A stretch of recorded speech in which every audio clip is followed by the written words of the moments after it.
భారతీయ ఛానల్కి స్వాగతం. జై శ్రీరామ్. హర హర మహాదేవ్.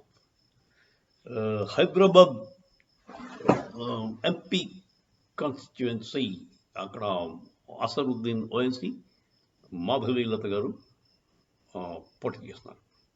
మాధవీలత గారు బీజేపీ తరఫున, అసరుద్దీన్ ఓఎన్సీ వాళ్ళ ఎంఐఎం ముస్లిం పార్టీ అంత కంటెస్ట్ చేస్తున్నారు. అసరుద్దీన్ ఓఎన్సీ గత 4 సార్లు గెలిచాడు. మొత్తం 84 నుంచి 24 దాకా, అంటే ఇప్పటిదాకా 40 years, అంటే 8 times ఏకధాటిగా అదే పార్టీ గెలుస్తోంది. అంతకుముందు వాళ్ళ నాన్న గెలిచాడు, ఇప్పుడు ఇతను గెలుస్తున్నాడు. ఇప్పుడు దీనికి, ఈ గెలుపుకి కారణాలు ఏమిటి అని వెతికి తీస్తే, మాధవీలత గారు మన చంద్రాయని గుట్ట అక్కడ వెళ్ళినప్పుడు ఆ పోలింగ్ బూత్ ఉంటుంది కదా, ఆ పోలింగ్ బూత్ యాక్చువల్గా కాకుండా ఉంటున్నట్లే కొంతమంది. ఆ పక్కనే పార్టీ ఆఫీసు, ఎంఐఎం వాళ్ళ పార్టీ ఆఫీసు. ఆవిడేమో దాన్ని ఎలక్షన్ కమిషన్కి నోటీస్ తీసుకొచ్చింది, అదే అది. సో అదొక కారణం. అంటే వాళ్ళ complete control over the polling booths వాళ్ళకు ఉంది. వాళ్ళని అంటే ఎలక్షన్ కాని టైంలో దాన్ని వాళ్ళ ఇష్టానుసారం వాడుకుంటున్నారు.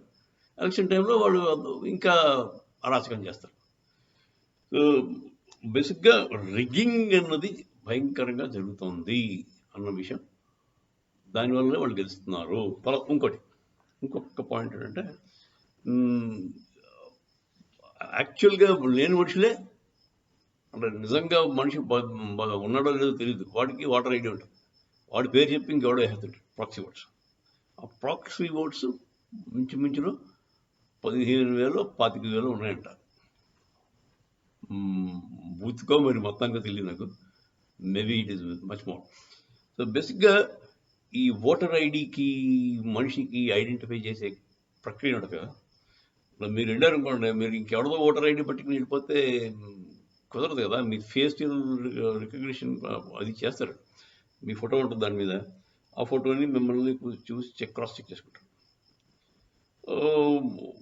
ఈ ప్రక్రియ అక్కడ ఎందుకు జరగట్లేదు, క్రాస్ చెక్ చేయడానికి ఎందుకు కావట్లేదు అంటే, బురఖాలు ధరించి ఆడవాళ్ళు మగాళ్ళు కూడా ఓటేయడానికి వస్తారు. ఆ బురఖా తొలగించడానికి వీల్లేదు. ఆ బురఖా తొలగిస్తే అది పెద్ద ఇష్యూ అయిపోతుంది. అది వాళ్ళ ఆడపిల్లలు అయితే, బురఖాలో ఉన్న మనిషి ఆడదైతే అది లైంగికంగా వేధించారని చెప్పి కేసు కూడా పెట్టచ్చు, లేకపోతే మతపరంగా వేధించారని కేసు పెట్టచ్చు. దీనికి ఏం చేయాలి, ఎలా, how to solve this problem అంటే, మగాళ్ళు కూడా బురకాలు వేసుకుని వచ్చేసి వేసేస్తారు ఓటు. వాళ్ళని గబాలను వాళ్ళు ఒరే తీరమ్మ బురక అని అంటే అది తప్పొస్తుంది. అది వాళ్ళ మతపరంగా వాళ్ళని హింసించినట్టు, వేధించినట్టు, మైనారిటీల హక్కులు కాలరాసినట్టు, దానికి ఉద్యమాలు వచ్చేస్తాయి. సో ఈ ఇష్యూకి యూపీలో యోగి ఆదిత్యనాథ్ గారు చేసిన వెరుగుడు మంది ఏంటంటే, వాళ్ళకి బీజేపీ ఈ మైనారిటీ మోర్చా అనేది ఉంది. మైనారిటీ మోర్చా అని ఒక టీం ఉందండి. అంటే ముస్లిమ్స్లో బీజేపీ ముస్లిమ్స్ అనమాట. వాళ్ళని ప్రతి బూత్కి ఒక మైనారిటీ మోర్చా తాలూకు ఆడపిల్ల ఉంటుందండి. ఆ మైనారిటీ మోర్చా తాలూకు ఆడపిల్ల, she has every right to ask burqa clad women అనుకుందాం, ఉమెన్ అవుతారు 99%. బుర్ఖా క్లాడ్ ఉమెన్ని బుర్ఖా ఎత్తి ఫేషియల్ రికగ్నిషన్ చేయించడానికి అధికారం ఉంది ఆవిడకి. As she is also lady, also she belongs to same community. కనుకన ఈ మైనారిటీ మోర్చా ఆడవాళ్ళు అందరూ కూడా ఒక్కొక్క బూత్కి ఒకళ్ళు ఇద్దరు ఆడపిల్లలు ఉంటారు. వాళ్ళేమో కంప్లీట్గా ఐడెంటిటీ చెక్ చేస్తారు. వాళ్ళ photo on the voter ID, తర్వాత యాక్చువల్ పర్సన్ తనకు ఫేస్ మ్యాచ్ అయిందా లేదా చెక్ చేస్తారు. మ్యాచ్ అవ్వకపోతే పక్కన రమ్మంటారు. అదండి. ఈ ప్రక్రియ వల్ల rigging, cross voting, wrong voting, దొంగ ఓట్లు రావడం తగ్గాయి అక్కడ యూపీలో. దానివల్ల బీజేపీకి విన్నింగ్ ఛాన్సెస్ ఎక్కువయ్యాయి. బీజేపీ ఆలోకి వస్తుందంటే దీనివల్ల ఇలాంటి పిచ్చి పిచ్చి ముస్లిం ఏరియాస్లో అంతా కూడా వాళ్ళ ఇష్టారాజ్యం చెల్లుతుందండి. అంటే ఇష్టారాజ్యం వాళ్ళది కాదు, ప్రజలది కాదు, నాయకుల ఇష్టారాజ్యం. ప్రజలు యాక్చువల్గా ఇంత కన్సిస్టెంట్గా వాళ్ళు ఓఎస్సీ ఎన్ని ఎదో పనులు చేసినా వాడికి ఓట్లు వేస్తున్నారు అంటే నమ్మసక్యం కాదండి. నిజంగా ప్రజలు వాళ్ళు నెల చేస్తే వాడికి 100కి 10% ఓట్లు కూడా పడవని నా ఉద్దేశం. వాడు చేసిన అబ్సల్యూట్ నథింగ్. వాడు did nothing for the Muslims of Hyderabad. ఇంకా చెప్పాలంటే వాళ్ళకి చదువుకోకుండా, చదువు రానివ్వకుండా, స్కూళ్ళకి వెళ్ళకుండా, పనికి రాకుండా, అంటే రివర్స్ డెవలప్మెంట్ మాత్రం చాలా చేయగలిగాడు.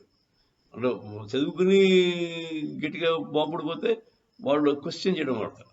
అందుకోసం వాళ్ళని పార్టీలో అలా ఉంచి దబావులో చదువుకోకుండా ఇగ్నరెంట్గా పెట్టి కొంచెం ఇన్ఫీరియారిటీ కాంప్లెక్స్తో బతికేలాగే చేశాడు ఎవడు Asaduddin Owaisi and his party.